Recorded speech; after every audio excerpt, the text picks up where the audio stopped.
Assalamualaikum warahmatullahi wabarakatuh. Hai semua, kembali lagi bersama aku Putra Lutfia Fikar dari Prodi Pendidikan Guru Sekolah Dasar Universitas Bengkulu dengan NPM K1G 022110 dengan dosen pengampu Bapak Dr. Muhammad Kristiawan MPD. Baiklah, kali ini Putri akan membahas di video pembelajaran ini tentang manajemen pembiayaan, sarana, dan prasarana. Ditonton dan disimak ya teman-teman. Yang pertama itu ada pembiayaan. Jadi, konsep pembiayaan pendidikan itu upaya mengumpulkan dana untuk membiayai operasional dan pengembangan pendidikan untuk meningkatkan kualitas SDM sehingga mampu bekerja sama di lingkup lokal, regional, nasional, maupun internasional. Selanjutnya di sini ada landasan hukum pembiayaan pendidikan. Nah, di sini terbagi menjadi dua, ada dasar yuridis dan dasar filosofis. Baiklah teman-teman, di sini itu ada sumber keuangan sekolah. Dari mana sih sumber keuangan sekolah itu? Ada yang tahu nggak teman-teman? Kalau nggak tahu, yuk kita bahas. Nah, ini sumber keuangan sekolah. Dapat kalian lihat di gambar itu ada banyak sekali sumber keuangan sekolah. Nah, berikut ini ada kategori biaya pendidikan. Yang pertama ada biaya langsung dan tidak langsung. Apa ya itu biaya langsung dan tidak langsung? Nah, biaya yang langsung itu berproses dalam produksi pendidikan, di mana biaya pendidikan itu secara langsung dapat meningkatkan mutu pendidikan. Yang kedua itu tadi ada yang tidak langsung.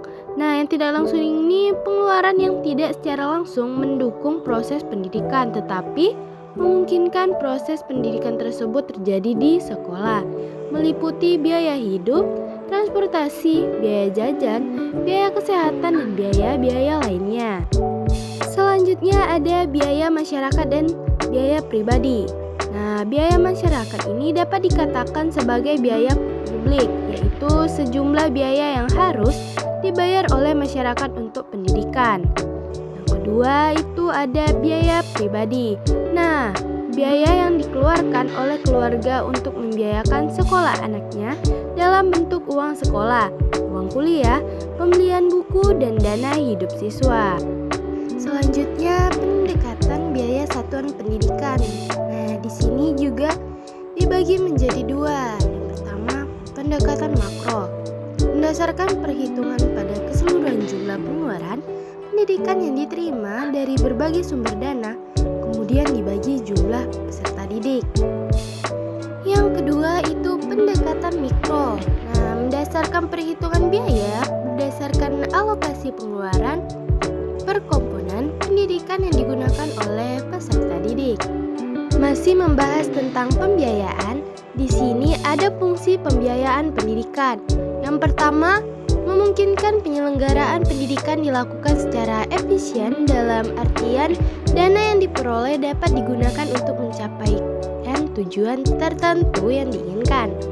Kedua, memungkinkan ketercapaian kelangsungan hidup lembaga pendidikan. Yang ketiga, dapat mencegah adanya kekeliruan, kebocoran, atau penyimpangan penggunaan dana dari rencana semula. Yang terakhir, menggambarkan target-target yang akan dicapai sekolah atau madrasah. Nah, teman-teman, kita lanjutin ke materi berikutnya. Nah, ini ada manajemen sarana dan prasarana. Apa sih manajemen sarana dan prasarana itu? Pengertian sarana dan prasarana. Nah, sarana dan prasarana itu suatu kegiatan bagaimana mengatur dan mengelola sarana dan prasarana pendidikan secara efektif dan efisien dalam rangka pencapaian tujuan yang telah ditetapkan. Selanjutnya ada perencanaan sarana dan prasarana.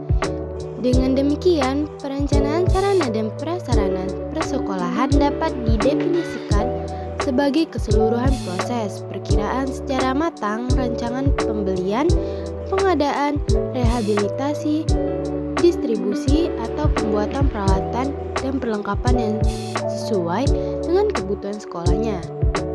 Nah, teman-teman, di sarana dan prasarana ini ada tujuan dan manfaatnya. Nah, apa aja sih?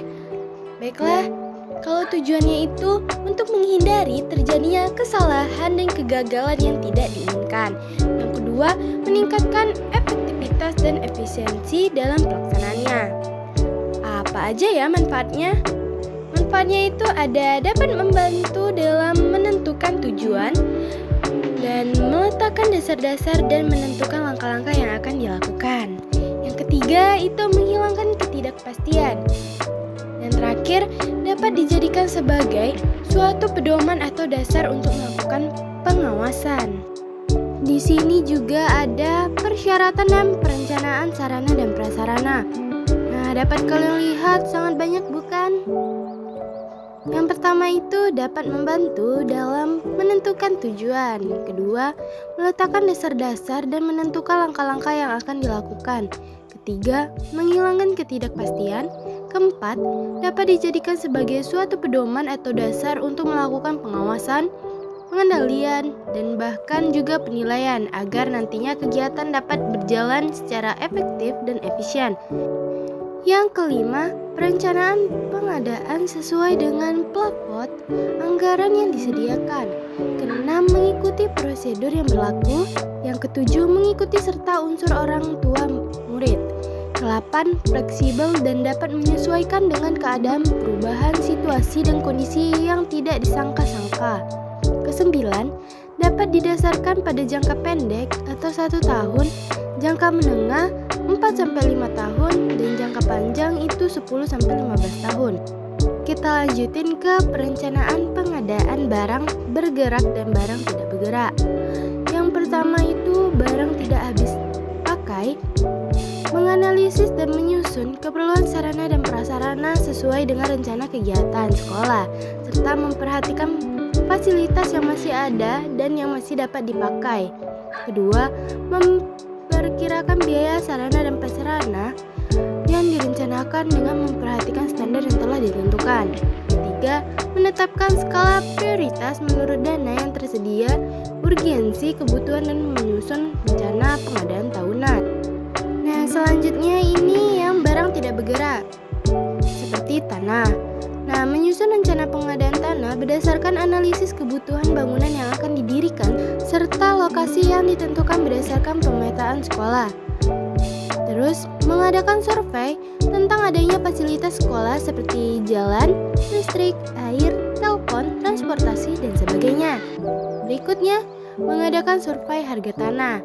Dan yang terakhir, menyusun rencana anggaran biaya bangunan. Nah, ada di gambar itu ada pengadaan sarana dan prasarana. Bisa kalian pause untuk melihatnya lebih lanjut ya. Nah, teman-teman, apakah teman-teman masih semangat untuk mendengari video pembelajaran yang Putri jelaskan kali ini? Masih kan? Kalau masih, kita lanjutin ya ke inventarisasi sarana dan prasarana. Apa sih itu?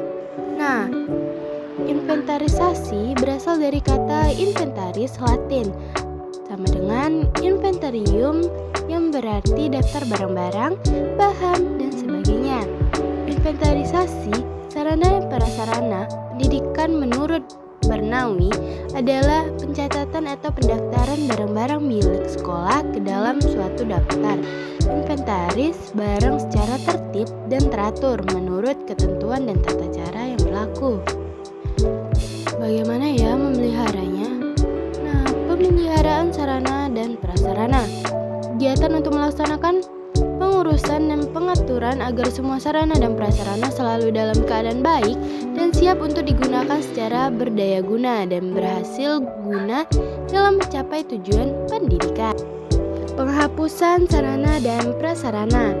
Kegiatan pembebasan sarana dan prasarana dari pertanggungjawaban yang berlaku dengan alasan yang dapat dipertanggungjawabkan. Nah, teman-teman, udah di ujung video nih. Terima kasih ya yang udah menonton kali ini.